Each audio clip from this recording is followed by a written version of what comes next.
Hi friends, I'm Dave Barklow, pastor at Fort Walton Beach First United Methodist. Welcome to the Pastor's Study, our daily devotional to help us focus our mind on the things of God.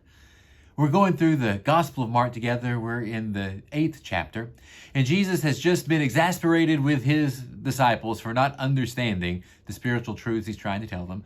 He was exasperated with the religious leaders because they were asking for a sign, and he had just fed 4,000 people from a few loaves and fish in the section before. But here we have Jesus showing us again his compassion and his love. This is verses 22 through 26. They came to Bethsaida. Some people brought a blind man to him and begged him to touch him. He took the blind man by the hand and led him out of the village. And when he put saliva on his eyes and laid hands on him, he asked him, "Can you see anything?" The man looked up and said, "I can see people, but they look like trees walking." Then Jesus laid his hands on his eyes again, and he looked intently, and his sight was restored, and he saw everything clearly. Then he sent him away to his home, saying, "Do not even go into the village."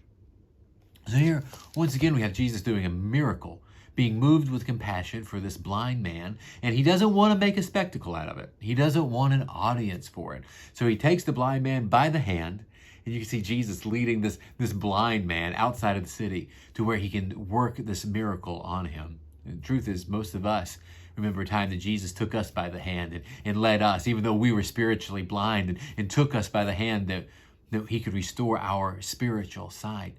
And then he goes out and we have this thing where Jesus takes his saliva and puts it on his eyes. And I know this seems weird to us. It seems kind of gross and unhygienic. But in Jesus' culture, saliva, spit, was powerful because words are powerful.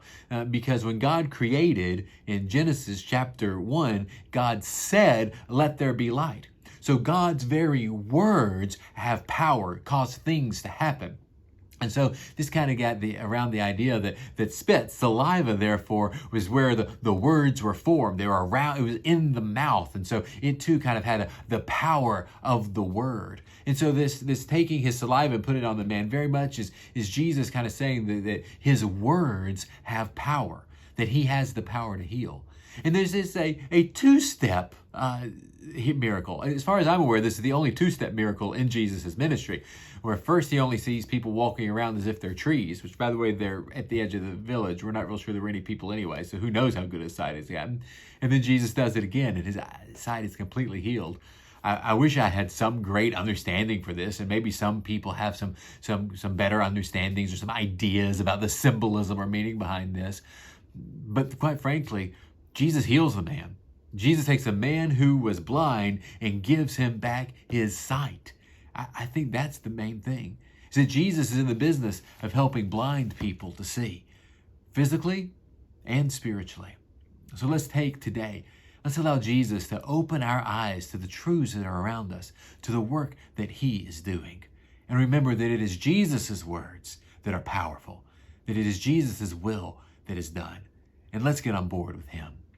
Remember, friends, I love you. Take care of yourselves and shine the light of Christ.